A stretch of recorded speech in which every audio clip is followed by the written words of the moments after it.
Welcome to this story, one of the most unsettling cases ever recorded in Pennsylvania. Before we dive in, share in the comments where you're listening from and the exact time you started this story.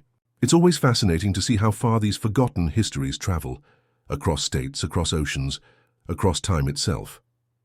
Let's begin. It began in the autumn of 1892, in a small valley just outside the mining town of Hazleton, Pennsylvania, a place where the fog lingered longer than anywhere else, and where the bells of St. Cecilia's Convent rang faintly through the hills even on days no one pulled the rope. What first drew my attention wasn't the convent itself, nor the faded news clippings about missing nuns. It was a photograph, an old sepia print I found in a box of parish documents at a closed diocesan archive in Scranton. The image showed three women seated before a stone doorway, their faces stern, their hands folded neatly over their habits. Each wore a wooden crucifix. One of them, the woman on the left, held a small glass bottle clasped tight, as if afraid someone might take it from her. There was no note, no name, only a faint pencil mark on the back, Cecilia, 1891. At first glance it seemed ordinary, the kind of posed portrait convents once commissioned to send donors. But something about their expressions felt anticipatory, almost mournful, as though they knew the camera was capturing the last piece they would ever have. The archives clerk couldn't tell me where the box came from. It had been part of a legal inventory sent from the Diocese of Allentown sometime in the 1930s, when several church properties were consolidated. Inside were baptismal ledgers, donation receipts, and letters with broken seals. Yet that single photograph kept resurfacing in my mind. Those three faces against the rough limestone wall, the faint discolorations like stains spreading through time. It was the beginning of a trail that would lead me into one of the strangest, most quietly erased stories in the state's ecclesiastical history. According to what remains of the county records, St. Cecilia's was founded in 1864 by a small order of Benedictine sisters who came east from Ohio after the war. They purchased the property from a widowed coal baron whose mansion had burned down the previous winter. On the ruins they built a chapel and a dormitory. Later they added a modest schoolhouse where the daughters of miners were taught reading, sewing, and prayers. By 1885, the convent had grown to house nearly 24 sisters, most of them local girls whose families couldn't afford dowries for marriage, but wished for respectability. Their vows were simple: chastity, poverty, obedience, and silence after Vespers. The silence, as I came to learn, would become their undoing. Neighbors described the convent as solemn but charitable. The sisters tended a garden, offered herbal remedies, and cared for the sick when epidemics swept through the mining camps. At night, lights were sometimes seen moving through the woods behind the property, a common sight in those days when coal shafts and tunnels laced the hills like veins. Few questioned it, yet small inconsistencies crept into the ledgers. By 1890, the convent's accounts listed 12 nuns. The following year, only 9 signatures appeared. No deaths were recorded, no transfers noted. It was as if 3 women had simply ceased to exist. When I compared these documents to the diocesan census of 1892, the numbers didn't match. Someone had altered the entries, ink replaced, names overwritten in a hand that tried to mimic the original. And on the margin of one ledger, faint but visible under angled light, a single note in Latin, Deus avertat oculos. May God avert his eyes. Old parish gossip filled the rest.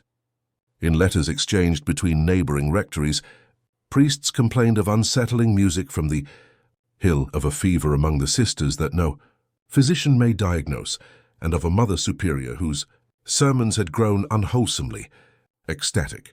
But none of those letters mentioned disappearances. That detail came only later, whispered in recollections recorded by miners' descendants, decades after the convent was abandoned. They said that in the fall of 1892, the bells stopped. For weeks, the sound that usually marked morning prayers and evening mass was silent. Farmers passing along the road noticed smoke from the chimneys, but never saw anyone outside.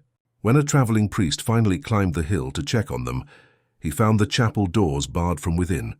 The windows were curtained. The garden lay untended. He returned with the sheriff 2 days later, and that's where the official reports begin.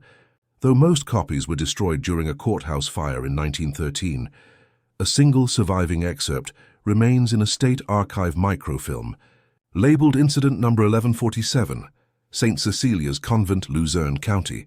It describes the discovery of the premises as vacant, though possessions and vestments remained in situ.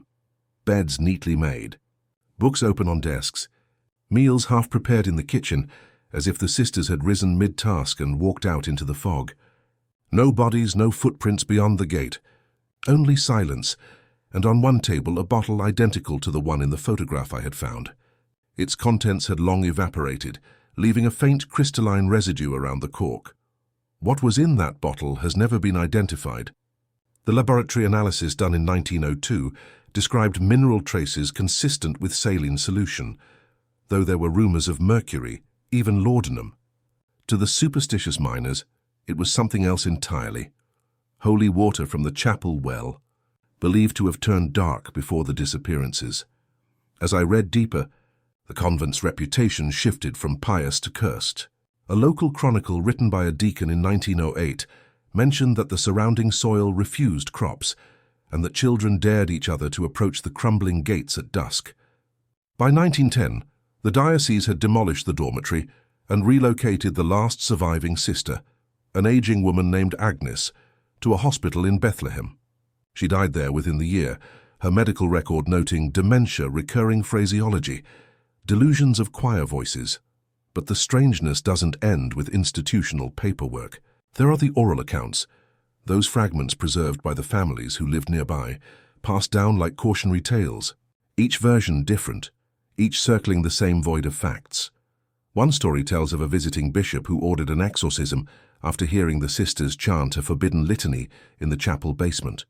Another claims that a secret passage connected the convent to an abandoned mine shaft, and that the sisters used it to hide something, or someone, the church could not allow to surface. None of these claims can be proven, yet together they form the shape of what may have happened. The more I studied the photograph, the more details revealed themselves under magnification. Very small insignia on the bottle's label, the letters SCA intertwined, an architectural carving above the doorway behind them that didn't match any surviving pictures of the convent's facade. It was as though the photograph captured a different building altogether, or perhaps an earlier stage before reconstruction. The central figure, the Mother Superior, seemed slightly out of focus compared to the others, her eyes reflecting an indistinct light source from the side. A lamp, perhaps, or sunlight glancing off water. Tiny scratches along the plate edge suggested multiple exposures, meaning whoever took the picture wasn't a casual visitor, but someone experimenting, someone trying to document something specific. I began tracing names of photographers active in the region around 1890. One, a man named Elias Veer, had once been contracted by the diocese to photograph churches and clergy. His surviving plates show the same tonal quality, the same slight underexposure in the shadows. Veer drowned in 1893 while crossing the Susquehanna River during a flood. In his estate inventory there's a mention of religious portraits, unsold, 7 plates, various. Their whereabouts remain unknown. If those plates included additional images of St. Cecilia's, they could hold clues to the missing women, but none have surfaced in public collections, and private archives yield nothing. All that endures is the single print, 3 women, 3 crucifixes, 1 bottle, and behind them a door that no longer exists. When I visited the site of the convent last year, nothing remained but a scatter of stones and the curve of a foundation wall. The air smelled faintly of iron from the nearby mines. Locals pointed to a grove of hemlocks and said that under those roots lies the old chapel well. I stood there for an hour listening, only wind and the faint hum of power lines. Then just before dusk, I heard a sound that could have been imagination or echo, 3 distinct chimes, soft as breath. The kind a small bell would make if stirred by air, not by hand. That's when I understood why the story had been left buried for so long. It isn't merely about disappearances. It's about what silence can conceal when no one is willing to break it. Among the convent's scattered documents, one letter stands apart. Dated October 7, 1892, addressed to the bishop but never sent. Its author signs only as Sister M. The handwriting is trembling, the ink uneven, as if written in haste or fear. Reverend Father, the night grows longer. We hear her walking, though we have sealed the doors. The novices will not sleep. The candles die before midnight, though no wind enters. Mother says we must prepare for visitation. If this be his will, may he show mercy upon us all. There is no further correspondence, no indication of who her might have been, but from that date forward, the ledger entries stop. What happened between that letter and the priest's arrival weeks later remains unrecorded. Yet in that gap lies the heart of the mystery. The empty hours when a community of women vanished without trace, leaving behind order amid absence, peace amid abandonment. I sometimes wonder whether the photograph was taken precisely to preserve that order, to show the world that all was well. That devotion continued even as fear crept in, a final assurance before dissolution. Perhaps the woman holding the bottle wanted to keep proof, something tangible to carry across whatever threshold awaited them. If the bottle contained holy water, it might have been meant for protection. If poison, perhaps for release. Each possibility leads to another corridor of speculation. But the pattern remains. 3 sisters, 1 object, and an unseen presence behind the door. When the miners later reopened nearby shafts, they reported hearing distant voices through the ventilation tunnels, chants that rose and fell with the echo of dripping water. Engineers blamed it on air currents and resonant stone. Still, men refused to work the night shifts near that section, calling it the singing mine. No official connection was ever drawn to the convent, but within a decade, the entire hill was deemed unsafe and sealed off. By the 1930s, the area was reclaimed by forest. Children collecting firewood sometimes found fragments of colored glass or small iron crucifixes half buried in soil. Older residents warned them not to bring anything home. They said the relics carried bad dreams. One boy, according to a 1941 local paper, developed fever and claimed to see 3 ladies praying at the foot of my bed. He recovered. The crucifix was lost, and the article ends there. In archives work, every mystery eventually collapses into dust or repetition, but St. Cecilia's refuses to close. Each document opens another absence, each witness another contradiction. Even the soil seems unwilling to yield truth. Excavations in 1974 found only shards of pottery and rusted nails. Yet when ground-penetrating radar was used a century later, it revealed 3 narrow voids parallel to the old chapel wall, each the length of a human body. No exhumation was authorized. The site lies on private land now, marked only by a weathered wooden cross without inscription. I left a copy of the photograph there, sealed in plastic, tucked behind the cross, a gesture of acknowledgement more than faith. As the sun dipped, the last light touched the ridge where the convent once stood, and for an instant the air shimmered with dust motes that looked almost like drifting ash. Whether the sisters of St. Cecilia's fled, perished, or transcended into legend, no one can say. What remains is a photograph that refuses to fade, a bottle whose contents turned to crystals, and a silence that has outlived every witness. The deeper I went into the diocesan archives, the more I began to sense a quiet resistance, as though the church itself had grown uneasy about the matter, long before it ever became folklore. Officially, St. Cecilia's was listed as dissolved by necessity of decay. That phrasing appears nowhere else in their ledgers. Most orders, when closed, are recorded as merged, relocated, reconstituted, or suppressed. But decay, that word belongs to flesh, not brick. It implied something organic, something that had spoiled from within. The convent's property files were sealed under the oversight of the Allentown diocese. When I requested access, the archivist hesitated before handing over a thin folder, its edges darkened with soot. Inside were a handful of insurance forms, a list of donated relics, and a copy of a letter from 1893 signed by Father Ignatius Hanlon, the same priest who had first discovered the abandoned convent. Your Excellency, I find myself burdened by the matter of the Sisters of St. Cecilia's.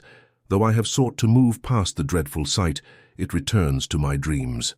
I cannot unsee the chapel, nor the marks on the floor before the altar, as though something heavy had been dragged. The air was faintly sweet, and I recall a taste of iron in my throat. Please, for my soul's peace, see that the remaining sisters are placed under proper care, lest the same sickness consume them as well. There was no mention of bodies.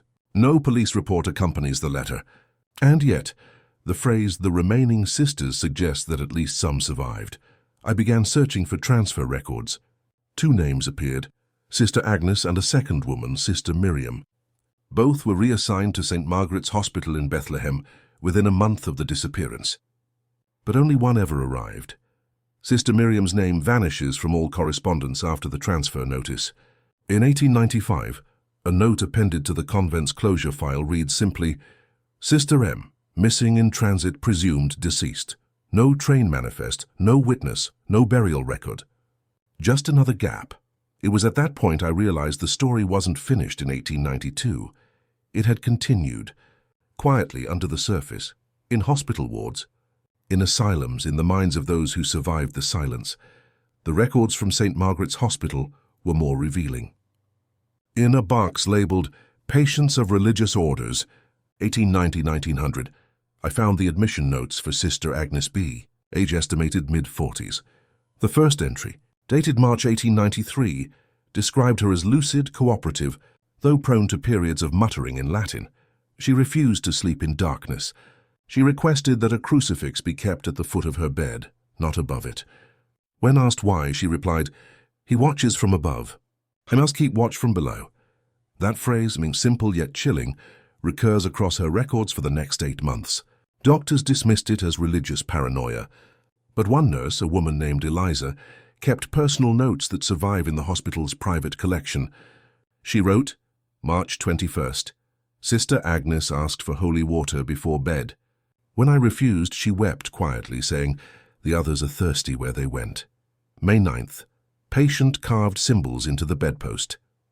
Not Latin, not letters, more like circles intersecting. Claims they keep her in the daylight. June the 2nd, screamed during thunderstorm. Said she heard the bells again, 3 rings only. Afterwards refused all food. By August, Sister Agnes's condition had deteriorated. Her final words, recorded by Eliza before death, were, 'Don't open the cellar, there was no cellar in the hospital.' But her belongings included a folded note, half-burnt, written on parchment bearing the convent's crest. Only a few words remained legible. 3rd night. The bottle sealed, voices, forgiveness denied. The note was never filed with her official record. It had been tucked into the back of the journal, perhaps hidden by the nurse who feared it would be destroyed. It survived only by accident, or providence, depending on how one sees these things. I took the photograph of the 3 nuns and compared it to the handwriting on the note. A faint similarity, the same looping S, the same downward flourish on the T. Could it be that Sister Agnes herself wrote it, and that she had been one of the 3 in the photograph? The woman in the center looked older, weary, her hands clasped more firmly than the others.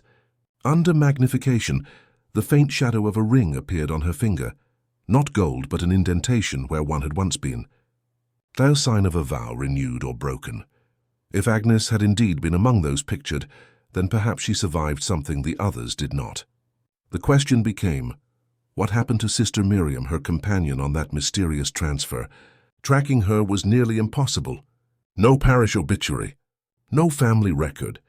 But in a forgotten ledger from a nearby asylum, the St. Luke's Retreat for Women, an unnamed patient admitted in April 1893 was described as female, religious habit, uncommunicative. She remained there only 2 weeks before being transferred again, per diocesan order. The asylum staff noted that she spoke once, muttering, "The mother is still in the well." That was the last entry. The asylum itself was demolished in the 1920s, its records water-damaged. But local gossip persisted for decades about the veiled woman who walked the grounds at night. Caretakers claimed to find small crosses etched into the frost on window panes each morning. No one ever linked her to St. Cecilia's by name, yet the timing and descriptions aligned too neatly to dismiss. It was around this stage of my research that the tone of the material began to change, less clerical, more desperate. I found a private journal kept by a Jesuit historian in 1909 who had attempted to compile a record of Pennsylvania's lost orders. In his entries, he mentions receiving an anonymous letter about a convent sealed by silence, where the nuns sought purification by burial. The letter enclosed a drawing, 3 figures kneeling around an open pit, their hands clasped as if in prayer. Behind them stood a woman with her arms raised, indistinct, her face obscured by shadow. On the back of the drawing was written a single line: "They did not die as martyrs, but as witnesses." The Jesuit dismissed it as hysteria. Yet he kept the drawing among his notes until his death, when his effects were sold to the seminary library in Philadelphia. That's where I saw it. Brittle ink faded to brown, the paper smelling faintly of mildew, and in the corner, barely visible, the same monogram, SCA. The initials could stand for many things. St. Cecilia's Association, perhaps.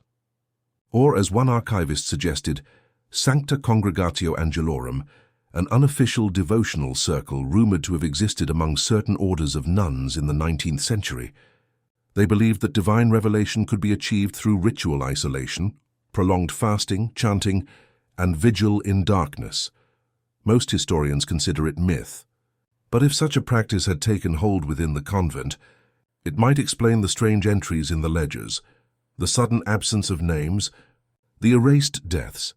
According to one surviving sermon draft by the Mother Superior, found folded in a breviary, she wrote, "Our Lord descends not to the loud, but to the still. The flesh must sleep so the spirit may rise. When the bell tolls thrice, the gate shall open inward." That passage, quoted without context, seems devotional. Yet paired with the events that followed, it reads like instruction or prophecy. By late 1892, records show a shipment of limestone delivered to the convent from a local quarry. Receipts list 30 blocks uncut, but the structure required no new stonework that year. No renovations were approved. So why the delivery? The quarry ledger shows payment in cash by a lay brother acting under direction of the sisters. A month later, all communication from the convent ceased. If the limestone was used for building, no evidence remains. If for sealing, however, the implications are darker. In the spring of 1903, construction of a new rectory near the site unearthed fragments of carved stone bearing religious symbols, crosses interlocked with circles, like those etched by Sister Agnes on her bedpost. The workers reported a peculiar odor rising from the soil, sweet, metallic, as Father Hanlon had once described. A supervising priest ordered the fragments buried again and consecrated the ground. Soon after he left the parish, it is as if everyone who came near that place either fled, died, or tried to forget. And yet the pattern kept repeating, decade after decade. Always 3 witnesses, 3 signs, 3 unanswered bells. When I replay the evidence in my mind, I imagine the final nights at St. Cecilia's like this. The sisters gathered in the chapel, fasting, their candles burning low. The Mother Superior speaking softly of transcendence. Perhaps some doubted her. Perhaps others believed utterly. They sealed the doors, trusting the ritual to bring revelation. But something else came instead, silence that did not break. Maybe suffocation, maybe poisoning, maybe something stranger still. Whatever it was, by the time the priest arrived, only absence remained. That would explain the untouched meals, the open books, the beds still made, all the hallmarks of obedience, even in death. And what of the bottle? I returned to it again and again. In one diocesan inventory, there's a note about phials of sacramental fluid to be disposed. It lists quantities, 4 bottles total. 1 survived on the convent table. The other 3 were never found. If the photograph shows one of those bottles, perhaps each sister kept her own, a personal token of the vow or the ritual they performed. That would make 3 bottles, 3 sisters, and 3 voids beneath the chapel. Even the symmetry feels deliberate, as if they wanted to disappear in a way that mirrored their faith, orderly, devout, complete. When I spoke with a local historian about the case, he told me that old miners who settled in the region after the disaster years refused to live near the hill. They called it the listening ground. He said that in winter, when the air was still, one could hear faint singing from beneath the frozen earth. So superstition, surely, but one that persisted long after memory of the convent itself had faded. He also mentioned a story passed down through his grandmother, that a group of men once tried to open the chapel ruins in the 1920s, hoping to retrieve silver candlesticks rumored to have been left behind. They began digging at night, working by lantern. But before they reached the foundation, a heavy mist rolled in from the woods. When morning came, the tools were found abandoned, the ground smoothed over as if no one had dug at all. Of the 4 men, only 2 returned to town. and neither spoke of what happened. There's another small detail, something I've hesitated to mention because it straddles the border between fact and the imagination of those who seek meaning where perhaps there is none.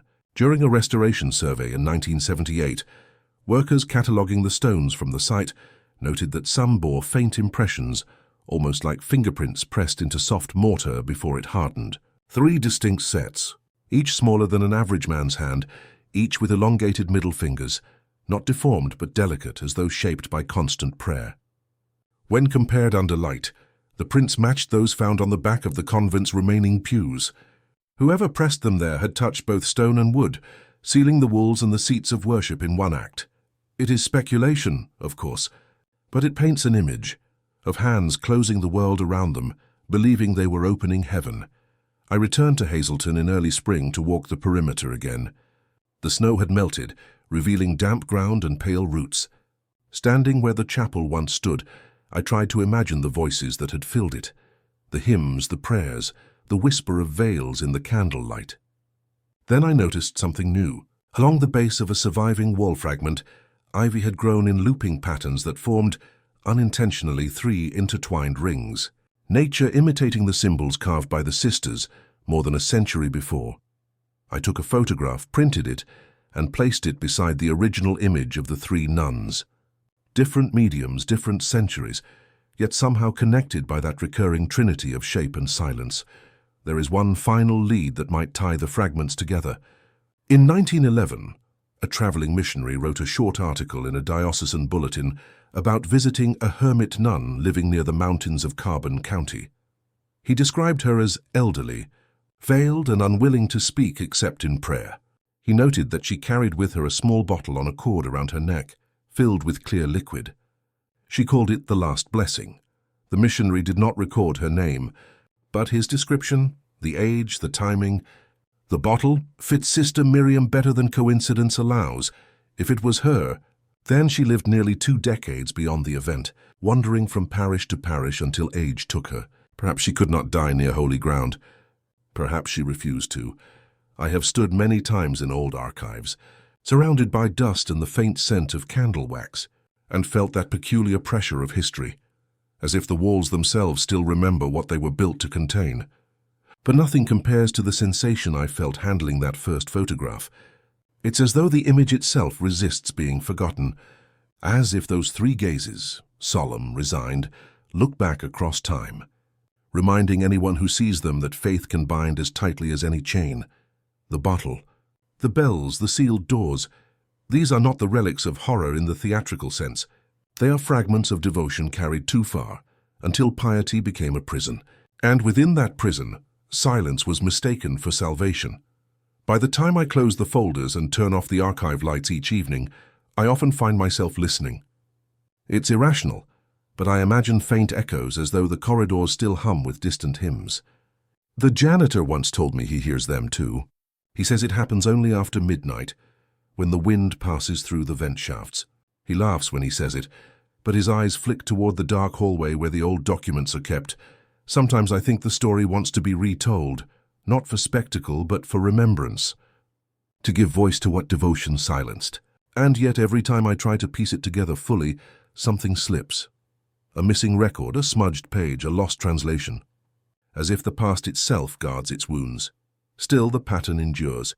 3 women, 3 bottles, 3 chimes in the fog, each element repeating, a cycle that refuses to break. And somewhere in the hills of Pennsylvania, beneath roots and ruin, the air still carries the faint sweetness of decay and incense. Perhaps the bells are not heard by the living anymore, but if one were to listen long enough, in the quiet between heartbeats, they might yet catch the echo of faith turned to dust. By the time I reached the final stage of my research, every road seemed to lead back to the photograph. No matter how many archives, parishes, or private collections I searched, the story always circled to those 3 women, sitting in the courtyard of St. Cecilia's, hands folded in quiet resolve. They had become more than faces on paper. They were coordinates pointing toward something unfinished. I decided to revisit the site one last time. The road leading up to the old hill had narrowed to a gravel path half swallowed by roots. Spring rain had softened the ground, and the air carried that same faint scent of iron and pine, the locals used to call the breath of the valley. The remnants of the convent wall still stood, moss-covered and leaning, like ribs of some vast skeleton. The cross I'd left there the year before had fallen, its wooden arms rotted to grey, but the plastic sleeve containing the photograph was still lodged behind a stone, weathered but intact, as though the land itself refused to take it back. I knelt to retrieve it, brushing away dirt. The image had faded only slightly. The outlines of the three nuns were still visible, though the background had darkened. At first I thought it was water damage, but under the dim light I saw something else. Faint shapes behind them, no longer part of the wall, like shadows not present before. It could have been coincidence, degradation of chemicals, yet it looked disturbingly deliberate, as if someone had added them later by hand. Three blurred figures standing in the distance, where once there had been only stone. I carried the photograph to the car and began the slow descent toward town. There, at the small historical society building, I met an elderly man named Frank, who claimed his grandfather had worked as a surveyor for the diocese after the convent's closure. When I showed him the picture, his hand trembled slightly. He said he'd seen another copy once, years ago in his father's attic before it was lost to mildew. That one, he insisted, had writing on the margin, taken the morning after the fast. I asked him what fast might refer to, but he only shrugged. "They all starved," he said softly. "That's what folks used to say." He paused, glancing toward the window as if careful not to speak too loudly. My father swore the priest took something from that place, a chest, small but heavy. Said it was buried on church land somewhere near Nescahoning. Nobody ever found it, a chest. It was the first mention of any object removed from the site. When I checked the diocesan transport ledgers, I found no such item listed, but an 1893 parish expense note referenced payment for conveyance of reliquaries, to be stored until order given. Reliquaries, containers for sacred remains. Yet no saints were ever officially associated with St. Cecilia's, so whose relics had they moved? Late that evening, I returned to my lodgings and laid out all the materials on the table. The photograph, the transcripts, the letters. I studied the symbols Sister Agnes had carved into her bedpost, the circular pattern repeated in every trace of the convent's history. Three rings intertwined. Trinity, unity, eternity, it's your confinement. The shape appears in medieval mystic art to represent the soul bound within divine perfection. In darker interpretations, it signifies entrapment within revelation, to see God and be unable to look away. If the sisters had been seeking such transcendence, perhaps they believed that sealing themselves away would make their souls pure enough to witness it. Perhaps the ritual was their doorway, one that opened but not in the direction they hoped. Around midnight, unable to sleep, I examined the photograph again under lamplight. When I tilted it, something caught the reflection, a thin layer of residue across the lower edge, almost invisible. I touched it with a cotton swab. It shimmered faintly, metallic, leaving a trace of silver. Old photographic fixer, perhaps, or mineral crystals, the same kind found in the bottle's residue. The idea came sudden and absurd. What if the photograph itself had been developed using water from that same source? If the well had indeed been tainted, whether by mineral or myth, then the image would carry its signature, a literal trace of the place. The thought unsettled me. An image as relic, a memory imprinted not only in light but in substance. The next morning I visited the county archives once more. An assistant helped me locate a map, dated 1891, showing the convent grounds. Beneath the chapel, a small square labeled lower chamber. No dimensions, no entry path. It wasn't on later diagrams. A cellar, then, the very one Sister Agnes had warned against opening. I followed the map's bearings to the hillside. After hours of measuring and retracing, I found a depression in the earth near the tree line, shallow and overgrown. The soil there was oddly pale, like ash mixed with clay. Using a stick, I scraped at the surface and struck stone sooner than expected. A flat slab larger than a grave marker. On its surface, faint carvings, circles again, intersecting threefold. I stood there a long time, unsure whether to continue. The air felt heavy, soundless. Even the insects seemed to have withdrawn. Then came that same sound I had heard once before. Three soft chimes, distant, metallic. This time they came not from above but below. I stepped back. The ground was steady, unshifting. Yet in that silence I could swear something beneath had stirred, just faintly. A breath released after too many years. I left the site without digging further. There are lines one crosses only once, and some doors best left imagined closed. Back in my study weeks later, I tried to make sense of what I'd experienced. Rational explanations came easily. Shifting rocks, underground water pipes, the echo of distant machinery. But reason in stories like this always arrives late. Faith, fear, and memory reach first. I began writing a report for the Historical Society, a straightforward account, stripped of superstition. But as I drafted it, strange things began happening with the materials. The digital scans of the photograph refused to process properly. Each time I opened the file, faint distortions appeared, 3 vertical smears across the center, exactly where the nuns stood. My audio recorder, used to dictate notes, captured faint background noise even in silence, a low hum punctuated by 3 sharp clicks. When I played it back at half speed, the clicks formed a rhythm eerily like a bell toll. Coincidence, I told myself. Machines fail. Chemicals corrode. History echoes. Still, I found myself keeping the photo in a sealed envelope at night, as if to contain something I could not name. In late autumn, I received an envelope with no return address. Inside was a single sheet of paper, old but intact, bearing a typewritten message. You have seen enough. The gate remains closed by their will. Let the soil keep its silence. No signature, no date. Only a faint watermark at the bottom. SCA, the same initials appearing once more, after all these years. It felt less like a warning, and more like acknowledgement, as though the story itself had recognized that someone was listening again. I kept the letter beside the photograph for weeks, debating whether to report it. But what would I say? That a ghostly order from the past had sent me a reminder to stop. The church would call it coincidence. Historians would call it forgery. And perhaps they'd be right. But I know the texture of typewriter ink, the way it seeps unevenly into paper. This one was fresh, too fresh to belong to a century-old secret. So here I am speaking to you now, piecing together a story that was never meant to resurface. A story about 3 women whose devotion outlasted their lives, about a convent that became its own tomb, and about silence that endures like faith without witness. Every account ends the same way, with disappearance. Yet disappearance, I've learned, is its own kind of presence. Dead haunts by omission, by what refuses to be erased.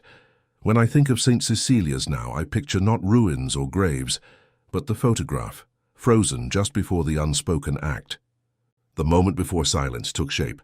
Their faces neither frightened nor peaceful, but certain, as if they already knew that belief sometimes demands vanishing. A few months ago, I sent the photograph for professional restoration. The technician called me after 2 weeks, his voice uneasy. He said that under infrared light, additional markings appeared across the lower margin, writing invisible to the naked eye. It read, "Do not pray for us. We are still here."